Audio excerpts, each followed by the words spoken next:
And I've made a mission in my life to help people to stop putting it off and procrastinating. How many ever thought about something you wanted to do and you procrastinated, you talked yourself out of it? Raise your hand, please. There's a proverb that says, if there's no enemy within, the enemy outside can do us no harm. And so, as you look at your goals and dreams, every day we must convince ourselves, we must sell ourselves on that it's possible. Every seminar, every workshop, every book that I've ever read, every speaker that I've ever heard, it interrupted what I was believing about myself. Everything that you do, everything matters. As you go through each day, I know now as I look back at age 63, looking at my life, everything matters. T. Harv is right. How you do anything is how you do everything.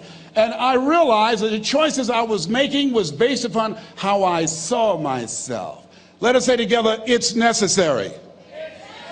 Write that down. It's necessary as you look at your goals and your dreams, it's necessary that you have a strategy and a game plan to change the story that you believe about yourself.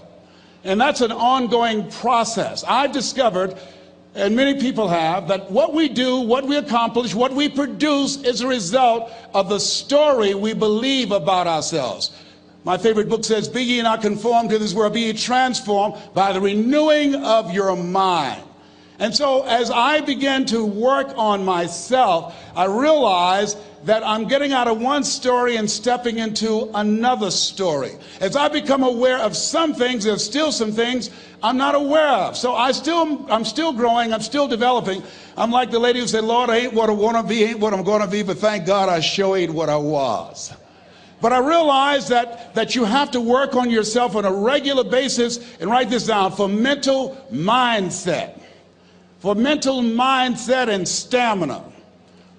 Because things are going to happen to you. I believe that the reason that most people go to their graves with their talents and abilities and skills in them is because of the fact, number one, many are like me. They didn't know that they didn't know and thought they knew. I thought I knew myself, and I really didn't know myself as well as I thought. I've discovered that sometimes people can take you to a place within yourself that you can't go by yourself. The other reason is I was afraid. I never worked for a major corporation. I wanted to speak for corporations. I was afraid I would be exposed because I don't have a college education. I felt inferior because of the fact that I don't have a college education. I allowed that level of fear of failure to stop me. And because I never had any experience in it, I assumed that I could not do it. I was paralyzing myself by believing and assuming the limited part of myself as opposed to believing that I had something special. You have something special. There's something you want to do. Because you don't know how to do it doesn't mean that you can't learn. I like something that I heard. You don't have to be great to get started, but you have to get started to be great. Repeat after me, please. Leap and grow your wings on the way down. See, the people that will live their dreams, the 2% that will do that, these are, and write this down, become a risk taker. They're risk takers. They don't mind failing. They don't mind making mistakes. They're willing to take life on, take life in the collar. This, God said, if you're not willing to risk, you cannot grow. And if you cannot grow, you cannot become your best. And if you cannot become your best, you can't be happy. And if you can't be happy, then what else is there? I like what Helen Keller said. She said, life is short and unpredictable. Eat the dessert first. Here's something else. Write this down. Make it important to become financially independent. You know, people say money won't make you happy, but everybody want to find out for themselves. A friend of mine, Rita Davenport, said money's not important, but it's right up there with oxygen. And let me tell you something, fellas, even if you're as homeless as I am, you got some money, some women will find something cute on you. Oh, he's got eyelashes like Tom Cruise. He's got to walk like Denzel Washington, you know. I used to be so broke I'd walk past a bank and trip the alarm. Creditors would call a house and my children would answer the phone and say, my daddy say he's not home. Repeat after me, please. I'll never be broke again. Never, never, never. Yeah, see, ladies and gentlemen, it makes a difference.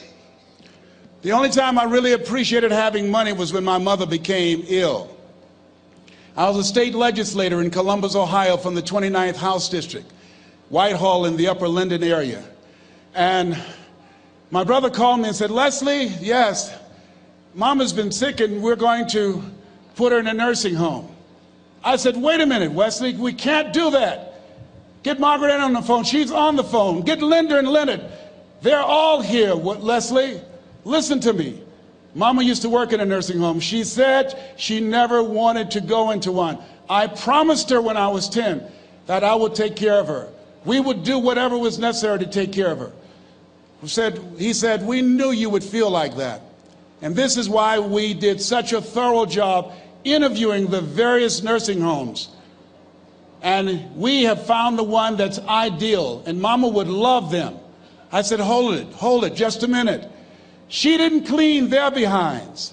She took care of us. See, I had a problem. I couldn't understand how one woman, third grade education, 46, domestic worker on Miami Beach, can raise 7 children who couldn't take care of themselves, but 7 children couldn't take care of one woman. I had a problem with that. I had a problem with that. So I resigned from the Ohio legislature and I went back to Miami to take care of Mama. And I'll never forget taking her to Jackson Memorial Hospital. And when we went in, the receptionist said, as she looked at my mother, looked at me, she didn't say, "How you doing? Are you uncomfortable? Are you in any pain?" My mother at that time, she was in her 70s. The lady just said, "What kind of insurance do you have?" And I stepped forward and I said, "She has Les Brown Unlimited. Give my mother what she needs. I can write a check for it."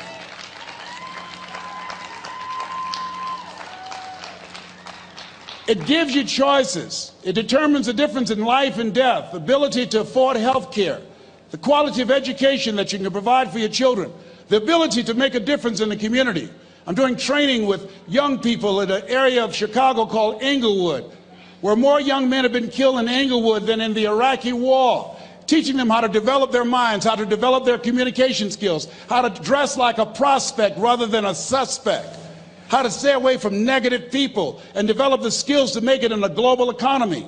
Money makes it possible for me not to have to depend upon some government agency to make that happen.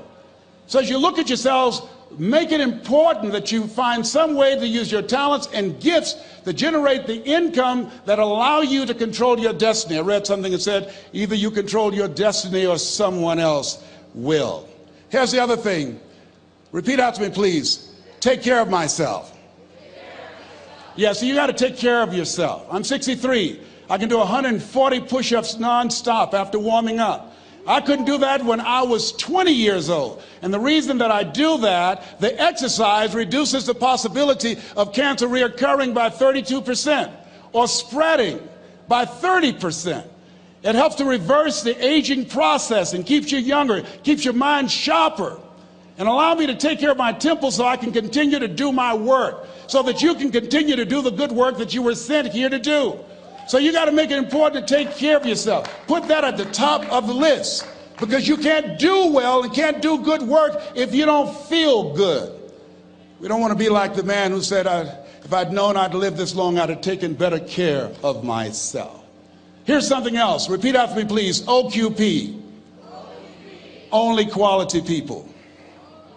Yes, look at your relationships and ask yourself the question, Jim Rohn would ask this question, what is this relationship doing to me? Sidney Poitier wrote a book called The Measure of a Man. I love the tapes because I love his voice. He said, when you go for a walk with someone, something happens without being spoken. He said, either you adjust to their pace or they adjust to your pace. Whose pace have you adjusted to? MIT did a study, and the study indicated that you earned within $2,000 to $3,000 of your closest friends and associates earn. Who's impacting you? Who's in your ear? What influence do they have on you? Dr. Dennis Kimbrough said, if you're the smartest one in your group, you need to get a new group. So practice the principle of OQP, only quality people. And somebody's saying, Les, can I change them? No, it's a full-time job changing yourself. Some people are so negative, they'll walk into a dark room and begin to develop.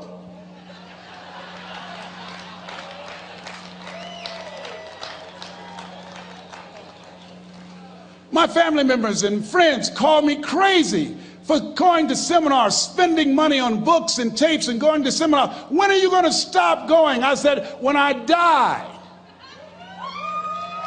That's when I'll stop. When does a man or woman die? When their dreams die. When do we die? When we stop developing ourselves, expanding our minds, challenging ourselves, raising the bar on ourselves. The best thinking that I had at that point in my life, it produced this life that I have. I need some help. I'm where Einstein was. He said, the thinking that has brought me this far has created some problems that this thinking can't solve. I applaud you for investing in yourself, for coming here, flying thousands of miles, investing money in yourself. I can tell you, based upon my own experience, you have something special. You have greatness within you. What you're doing is different. You represent only 2% of the planet. One great American said, I choose not to be a common man. It's my right to be uncommon if I can. I seek opportunity, not security. I do not wish to be a kept citizen, humbled and dulled by having the state look after me. I want to take the calculated risk, to dream and to build, to fail and to succeed. I refuse to live from hand to mouth. I prefer the challenges of life to the guaranteed existence, the thrill of fulfillment to the still calm of utopia. I will never cower before their master, nor bend to any threat. It's my heritage to stand erect, proud and unafraid, to face the world boldly and say, this I have done. That's what it means to be a part of peak potentials. Your unquenching desire, an uncommon desire to manifest your greatness. Give yourselves a round of applause.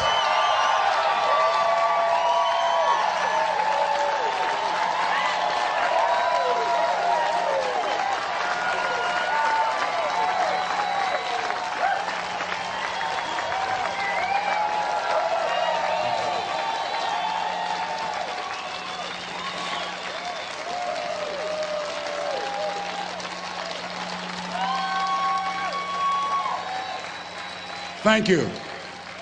The other thing is you look at your goals and look at your dreams. Repeat after me, please. I will fail my way to success. Yes, part of the reason why we have to continue to work on ourselves and surround ourselves with quality people is because you're going to have a lot of failures. You're going to have a lot of disappointments. Maya Angelou said, and it's true, I found it in my case, that most people go so far in life and then they park. They stop dead in their tracks. Why? Because they take some hits. When you have a goal and dream, think it not strange that you'll face the fiery furnaces of this world.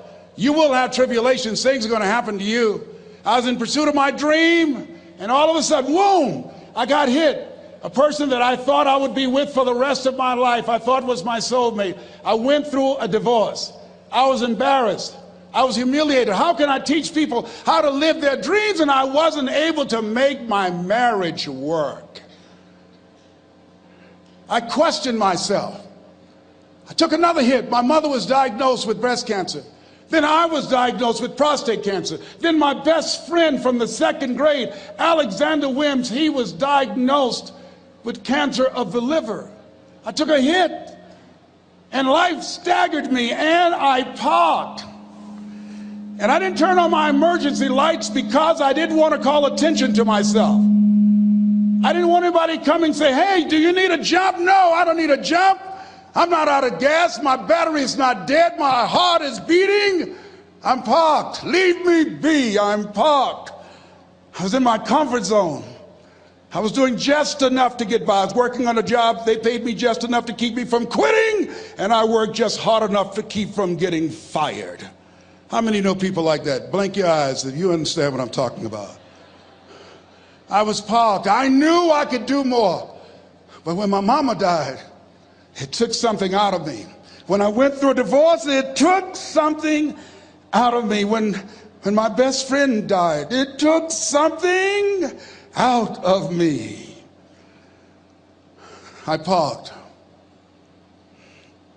And Somebody said that life is like an onion. You have to peel it one layer at a time. And sometimes you cry. Life's going to happen to you when you have a dream. You're going to get slapped around. And don't take it personal. Don't ask, why did this have to happen to me? Why not you? Who would you suggest? You want to give us some names, some email addresses?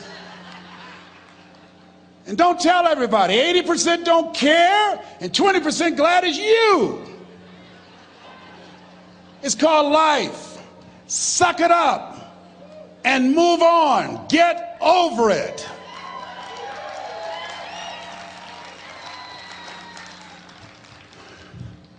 It happens to everybody. Here's the other thing: as you look at your goals and look at your dreams, when you're going through some stuff, repeat out to me, please. When things go wrong, don't go with them. Yes, write that down. When things go wrong, don't go with them. When you're working on a business deal, you're counting on some money. Someone said you will get the loan, and it falls through. You have an event, and the people that you thought would be there and support you, they don't come through. Or someone turns against you, or you get ripped off. It's going to happen to you. Happened to me. Someone stole all my products, my database, over 180,000 names and addresses. It's not personal. It's going to happen to everybody. It does. 8 out of 10 millionaires have been financially bankrupt. Walt Disney had he filed bankruptcy 7 times and had 2 nervous breakdowns. It's called life. But I got a saying: when life knocks you down, try and land on your back, because if you can look up, you can get up. You've got the power in you to do that. You've got something special. You've got comeback power. Here's the other thing. Let us say together, it's possible. It's necessary. It's me. Yes, write that down. It's me. Take ownership for your life. Nobody can live your dream for you but you. Nobody's going to take care of your business like you. Stop coming up with excuses. Don't give yourself permission to continue to live a small life. You can't fit a big dream into a small life. Give yourself permission to go for it, to test yourself, to challenge yourself, to live full. I like the saying, always strive to get on top in life, because it's the bottom that's overcrowded. The reason you're here is because there's something in you that says, I can do more. This just can't be it. There's something in you. There's a calling on your life. There's something in your heart that caused you to get dressed and spend the money to go to seminar after seminar and listen to message after message and speaker after speaker. Because there's something in you that tells you this is not it for you. You have not peaked here. There's more in you that you are expressing. Eye has not seen, ear has not heard, nor has entered the heart of mankind what's in store for you if you challenge yourself, if you persist and persevere, if you take ownership for your life. George Bernard Shaw said the people that make it in this life, they look around for the circumstances that they want, and if they can't find them, they create them. Create what you want. You have the power in you to do more than you can ever begin to imagine, to control your destiny, to make a difference in our children, to make a difference on the planet, to make an impact. Let us say together, it's me. And let us say together, it's hard. Say it like you know it. Say, it's hard. Ladies and gentlemen, it's hard. There are people who have seen their retirements taken away from them by the corporations that they work for. They were within 2 or 3 years of retiring, and they had it taken from them. The #1 entrepreneurs in this country now are senior citizens. The #1 employer, #2, McDonald's and Walmart. And there's nothing wrong with those jobs. I guarantee you those people did not have a plan to end up living their lives at the end of life with those types of jobs. And they didn't have a plan like you have, and while you're investing in yourself, not to. And it's hard. There are people making choices between purchasing prescription drugs or paying for gas or a mortgage note.